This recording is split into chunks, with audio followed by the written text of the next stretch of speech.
Welcome to the first episode of Eventually. I'm Jamie and I'll be your host today.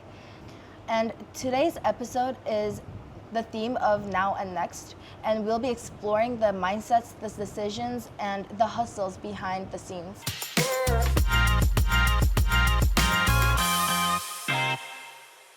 Today, we're really grateful to have Naman, Anthea, and Subin from the Mercury team of BISHCMC Racing, also known as F1 in schools.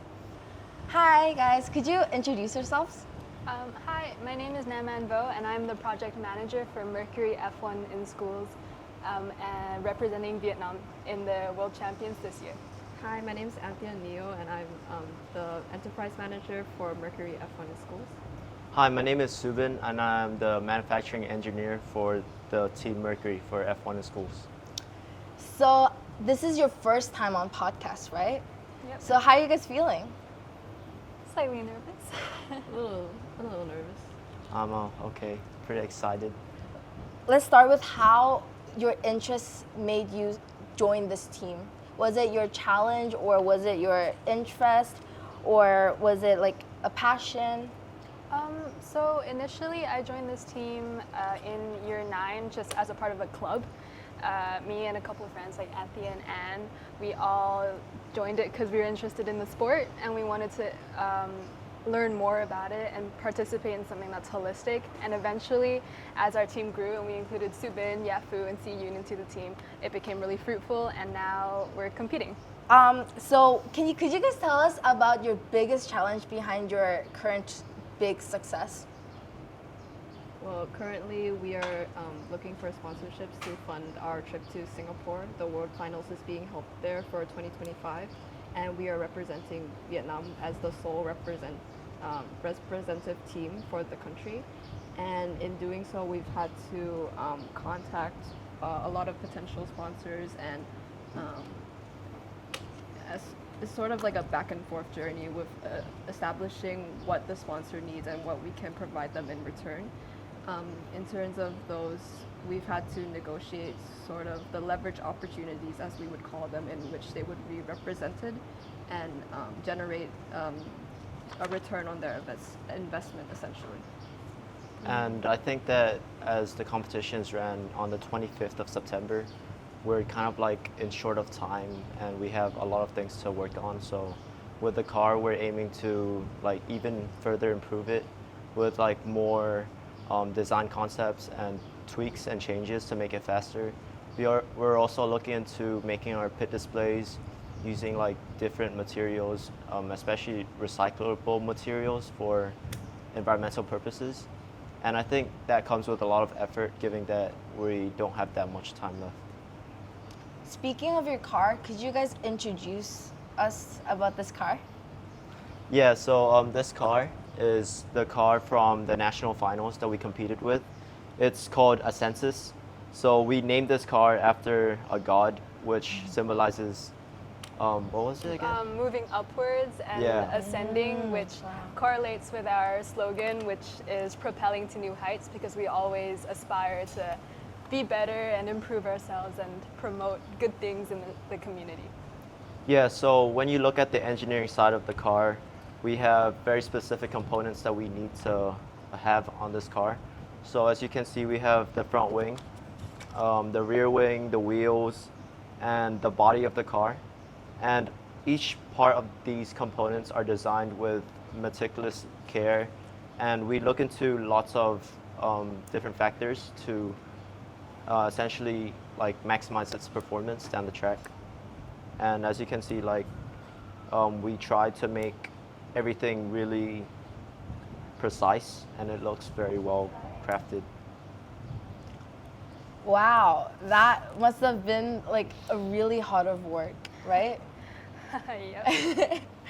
So if you guys go back in time, would you join again with your current team members? I think our current team is probably the best group project all of us have ever been in. We work really well together. Initially, we might have not been as close, or we've all known each other for so long, but obviously now through working together a lot, basically seeing each other every day and holidays to work on this project, we've become really close, and I think that team bond is really important to navigate the hardships of the project. Like these two said, Anthony and Subin said, obviously the sponsorship is difficult and manufacturing of the car is difficult, and working together we can get through that. So also what we have noticed is their amazing social media and brand equity. Could Anthea, the brand marketing member, talk about the secrets behind your consistency and professionalism? So basically what we want to ensure with our social media is that we present a very consolidated image of what Mercury is as like our brand. So that involves a gradual and continuous improvement, constantly working towards being better, because we know that victory doesn't come about just overnight. It's through constant hard work and reflection. So we wanted to really encapsulate that. For example, with our monthly updates, we always give an overview of what we've been working on and what we've been striving to improve. So that's a central element of a lot of our social media work. And additionally, we do a lot of updates, update-related and progress-related uploads, for example, with stories or highlights about testing, as well as just regular evidence of the car and the progress in building up the car. So this journey was really, really challenging and hard, like as you could see. So could each of you tell us about one valuable, like really, really valuable lesson for younger F1 aspiring engineering students? Starting with Nama and Bo. I think organization is probably the most important thing I can teach like the younger teams. In order to be successful, we had to keep really organized. We had a quota of what everybody had to do. We had to specifically set deadlines and stay with that deadline. And I also think that the most important thing is having a passion for the competition itself.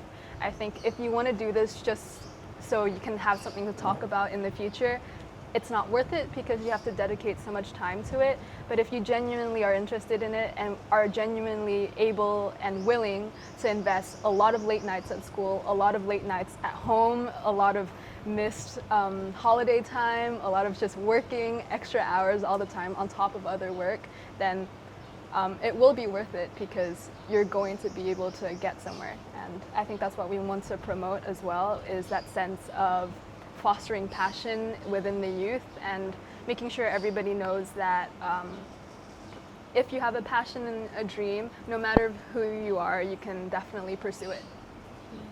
I think with any collaborative project, and this one doesn't differ from all the others, I think you should rely on your team members. Like ultimately you can't do everything yourself, and everyone has their strengths and their weaknesses as well. And there might be times where, especially with us being IB students, we have so many deadlines and you can't possibly do everything yourself. I think it's important to communicate what you're struggling with and help each other out, because ultimately that just leads to a very fruitful collaborative process. Yeah, and me personally, I think what brought success for our team is the way that we communicate, as Anthea said, and how it's not always about trying to do everything yourself or just sticking to what you're good at, but it's also trying to like help others and be more open and mindful with like what others are dealing with, so their workload. And when you understand that, I think it's a lot better to like help each other and communicate and make a lot better progress into the project. So yeah, I think that's what kind of kept us going and gave us like motivation to do a lot better. So I've noticed that friendship and teamwork is the crucial factor of this success in this massive project, right? Could you tell us how you because obviously you guys would have faced conflicts internally, right? Could you tell young students how they could resolve and while maintaining their friendship and also keep a certain line between your friends and also coworkers? I think this is for younger teams. It's the job of the project managers to keep things quite civil. To be honest, we haven't really gotten into a lot of internal conflicts. I don't know why you're laughing. Everybody, I feel like when it's stressful, everybody's a little stressed, so it's easy to get on everyone's nerves. But in general, the easiest way to deal with it is to understand that obviously everybody's stressed and everybody has their own part to play. Try your best to just keep to yourself. If there is conflict, then we can raise it up formally, talk about it as a group, and discuss ways of navigating it. It isn't something that you want to just keep to yourself and let it brew. So our working environment is really encouraging of others to that, so that everybody can speak up about problems that they feel is happening, or if somebody they think, oh, isn't meeting the quota. So I think that collaborative space really helps us mitigate any conflict. It's being also another question was that when I talked to other F1 teams, I actually saw that they like to become a team with their really close friends. Could that be also a problem?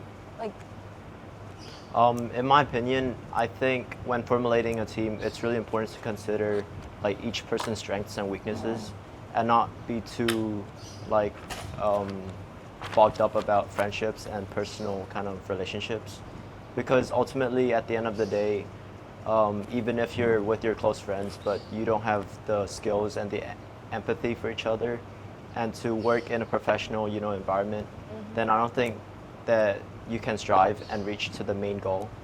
So I think when formulating a team, it's really important to know who you work well with instead of just your friends. But I don't think it would be fair to say that you can't be with your friends. It's just who you work best with and who's willing to put in the effort and time to understand you and share that same goal with you. wow, okay, guys.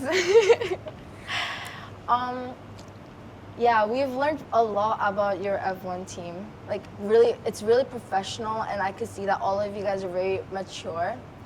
Could you guys tell us like one or two really funny episodes that happened in your group that you're willing to share? Funny.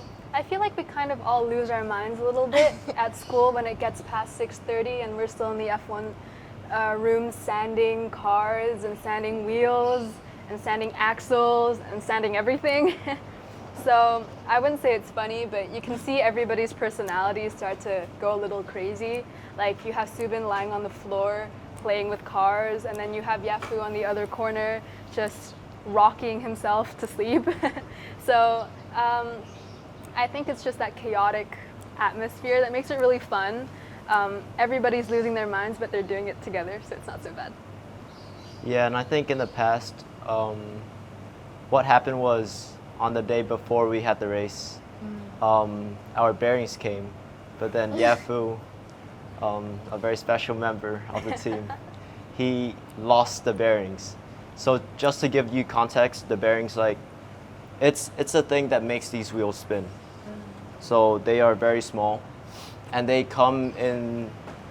We got it shipped from America because essentially they are really important to the speed of the car, and a bearing's worth is around $50.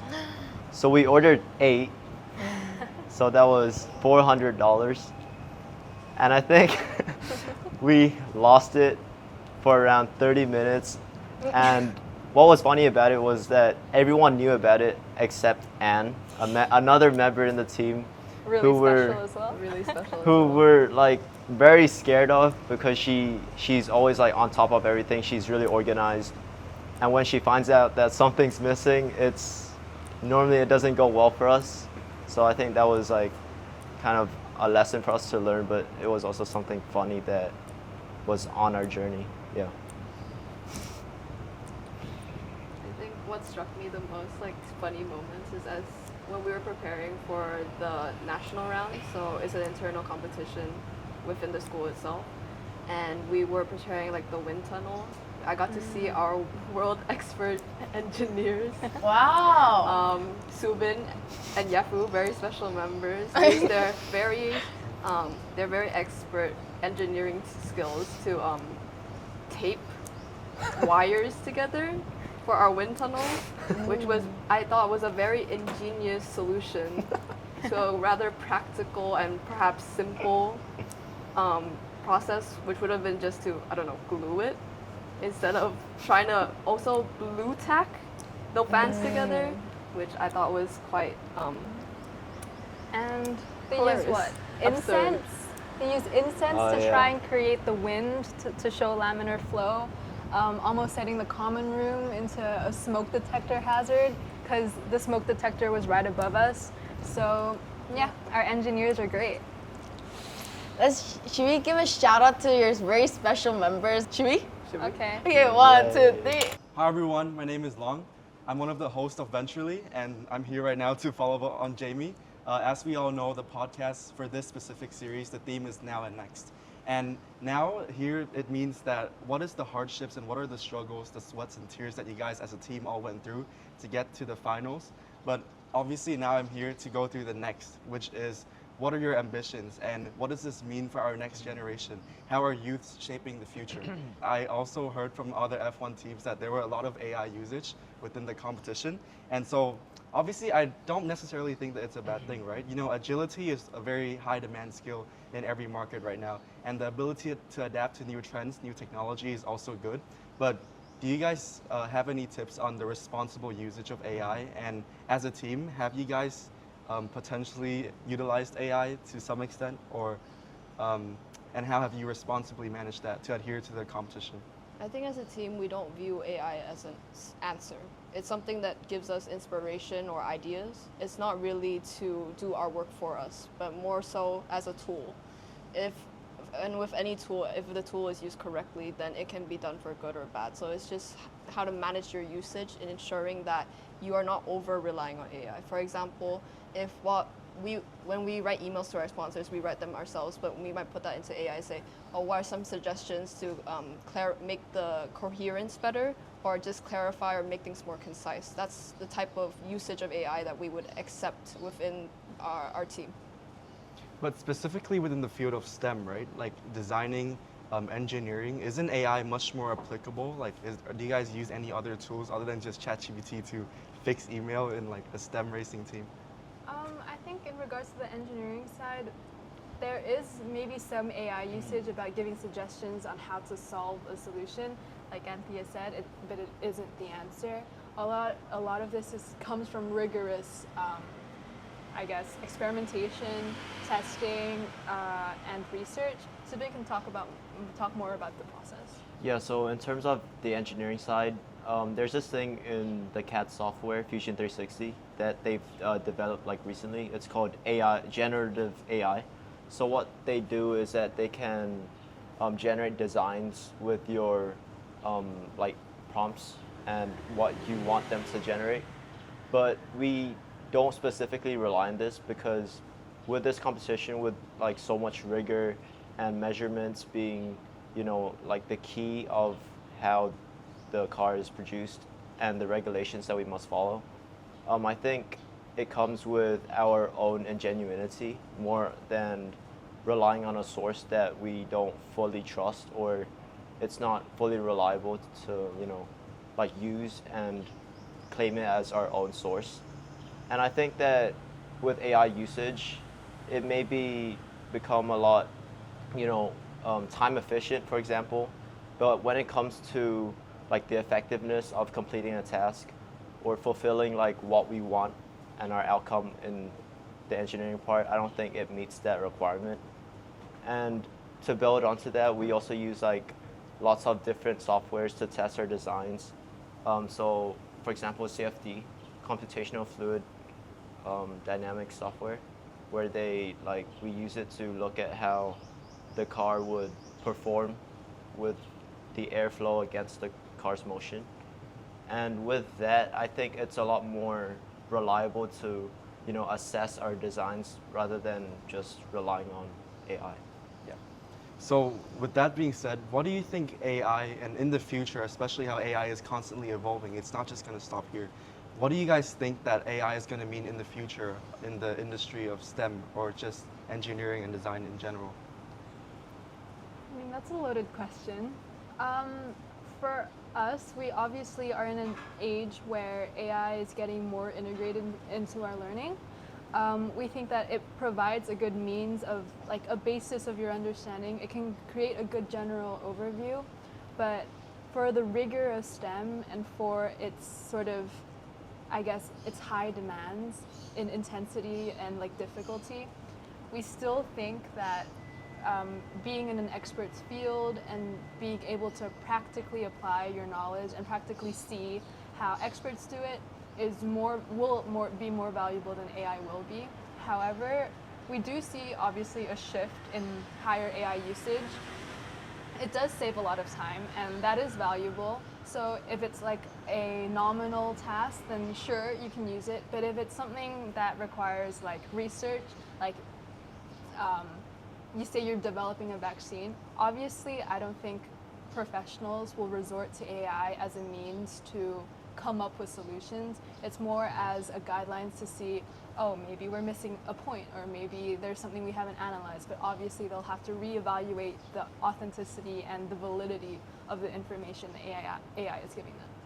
Yeah, so then what do you think would be an important skill that is intrinsic and stays true to human in the industry of engineering? So for example, in other industries, let's say in business or analytics or finance, in AI is a thing that can easily, I guess, take up a proportion of the tasks of analysts, right? It can easily analyze trend. You can input it a bunch of Excel data and it will collate it for you, create trends, graphs for you. But then one thing that stays true in the industry is that humans still have to have interactions with each other. That's how you negotiate. And so I guess that's where the empathy, the EQ comes in. That's the most important part that stays true to human. So in STEM, is that the same? Or if it's for like engineers where you never know how AI cannot perform all of those tasks for you guys just yet. But what if in the future, one day AI could do all of those sketches for you, come up with the solution for you, one that's good enough where you don't need to critically analyze it anymore, then what do you think would be one thing that stays true in the industry, or would AI be a threat to you guys? I think, like you said, that sense of human interaction is important in fields like business and economics or whatever. Definitely, In yeah. STEM, obviously, that sense of humanity must remain true, because at the root of it all, STEM offers a solution to human problems or environmental problems. Yeah. AI is obviously a computing algorithm. Yeah. So as of now, it isn't able to recognize maybe the intricacies of the problems that are in society. It can offer up solutions, obviously, but it isn't adaptable enough yet. In the future, if it does become adaptable, I'm sure the STEM field will progress with it. But at the heart of the STEM field is ethics and morals. We have to consider the way that we use science and technology in our society. And if we forfeit that part of humanity and that really human aspect of STEM, I think you can start to see a diluting in the quality of STEM's integration within our lives.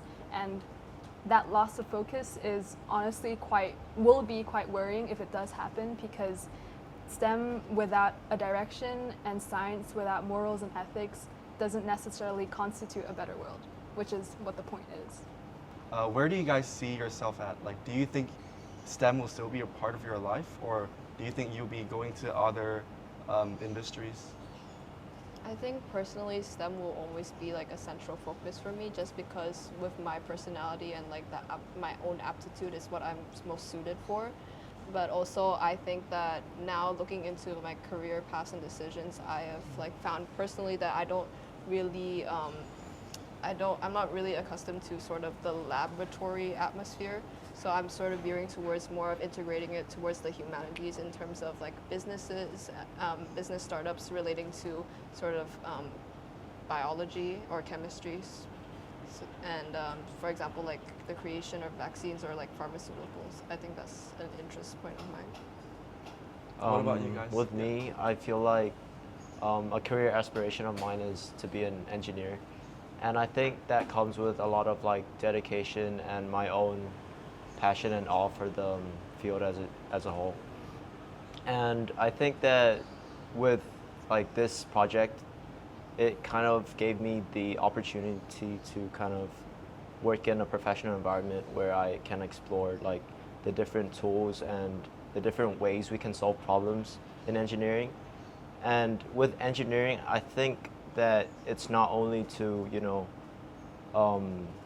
just like look at a problem and solve it immediately. It's more of you experimenting with different solutions, you fail, and then you kind of look at what can be improved on.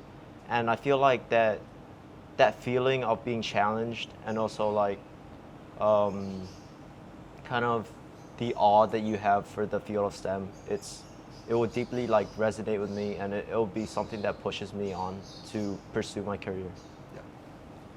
For me personally, STEM has always been an interest, partly because I just like it, and partly because I feel like in obviously a Vietnamese and Asian society, it's something that's emphasized a lot. You want to be good at maths and you want to be good at physics and science. Yep. So you kind of conform to that a little bit.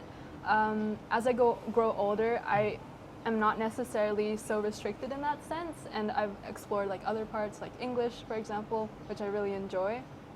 Looking towards the future, I think STEM will always be a part of my life. I want to be able to, personal career aspiration of mine is to become a lawyer in the IP, intellectual property area, which is like specifically focuses on intellectual property. So recognizing the achievements and the patents of people who create things, and it's recognizing that things like STEM and scientific experiments or scientific revelations and things like that should be properly recognized, so that people are properly accredited, so that it sort of manifests in this more fruitful environment.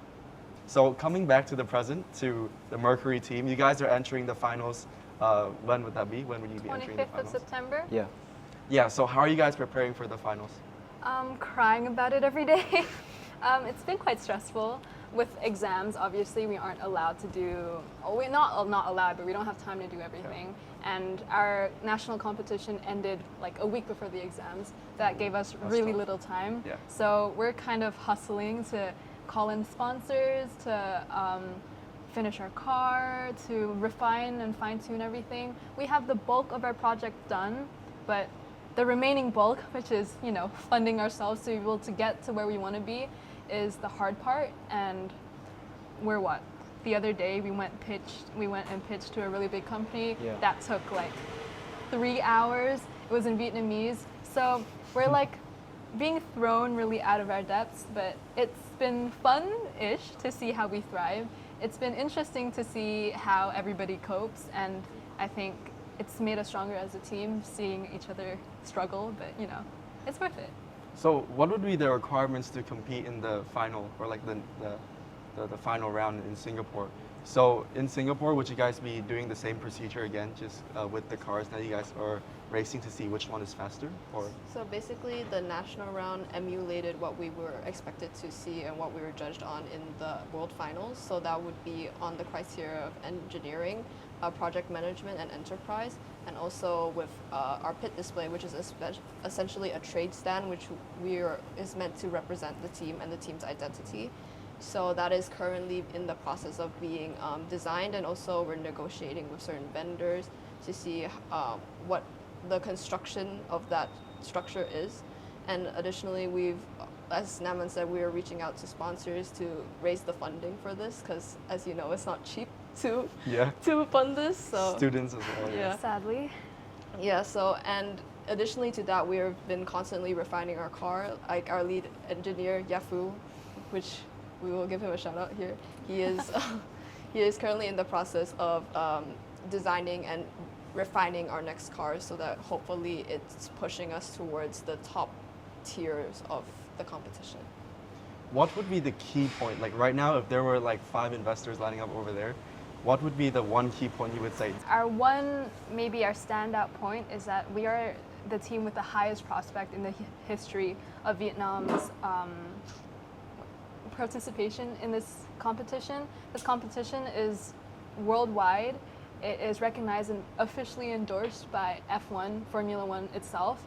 People like Fernando Alonso, Charles Leclerc, Lando Norris visit the actual competition, and universities like the University College of London also endorse it. So an investment in us is representative of an investment in the future of Vietnamese youth, we represent one of our main values is to induce the sense of passion in STEM and other fields in the youth. We want to show that within the youth, if you have something and you want to pursue it, it doesn't matter if you're a girl or a boy. A lot of times gender can affect your integration into STEM, where you kind of see engineering and you think, oh, that's a boy thing. But we want to show that, look, this team is really mixed. It's half-half, 4 girls, 2 boys.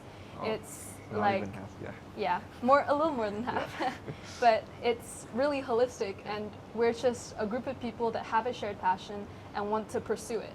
And I think that's a really good message for the youth. I think being Vietnamese as well, it's a good message for our culture and to show that Vietnamese kids and the Vietnamese youth are doing something and we're having an impact on the world stage. So if you look at the actual F1 event, we're not talking about F1 in schools, but the actual F1 event, you can see, the drivers, they have certain logos that are depicted on their uniforms as well as their cars. And that is points, what we call points of visibility, right? It's points of for leverage for the sponsor, for example, like certain brands, to showcase sort of their alignment and their values with the sport itself. We're finding it to be sort of seen as like a luxury sport and also to epitomize sort of the pinnacle of engineering. So in a similar sense, the STEM racing competition, we have to identify those points of exposure for our sponsors. So that would be, for example, like on our uniform as seen here. So our uniform is what we will be wearing during the competition itself, which is a 8-day competition, and it will feature our logo as well as other our sponsor logos. Additionally, we also have a pit display, which is massive structure, essentially a trade stand, which is around 2 meters, that we will be showcasing our team, and we will also be putting sponsor logos on there as well as certain value alignment with our team. More than that, we also have our portfolios, which will be sent to the judges. These judges are world-class experts in each of their respective fields. So for example, there'll be engineering experts that have done this for multiple years, and we will hand this portfolio in. As we can see, this is a previous sponsor logo, and this will be presented to the judges. Additionally, more than that, for the main part of the competition as well, we have one of the central pieces, which is our car, and this will be shot down a track, and as you can see, there are decals on the car in which the sponsor can place their logo. So we can see there's placement on the wheels, on the car body itself, and the race itself is also broadcasted on on global networks such as YouTube, so it will have a far reach to international audiences. To sum it all up, an investment in us would be an investment in all of this, an investment in showing the youth that, obviously, like I've said before, if you have a passion, you can pursue it regardless of your background. Like we like to say, our slogan, propelling to new heights, you always want to push for more, push for innovation, push for being a better person, a better teammate, a better team in general. So hopefully, if sponsors are watching, if you're interested, please contact us. We are very diligent, so hopefully see you soon, maybe. Invest in the youth. We're going to be making up the future of the world. This would be an investment in the future of engineering in Vietnam. I believe so. I mean, this is excellent work, very professional, and definitely a lot of unique points right there that other teams can't do. And especially at this age, coping with exams and also this level of quality and detail, like that is truly impressive. So I think that will be a wrap for today, for the first episode. So thank you so much for being today. This is actually our first episode, so you guys are actually the first guests. So we're really honored for that too, for such an excellent team to take your time and come here. And you guys are obviously also very busy for the finals coming up in Singapore as well. So thank you for sharing your story. We were really inspired by your grit, your ambition, and this really makes me feel very proud about my country as well. You know, my peers, my friends, and yeah. So thank you guys. Thank you so much for having us. Thank you. Thank you. Venturely.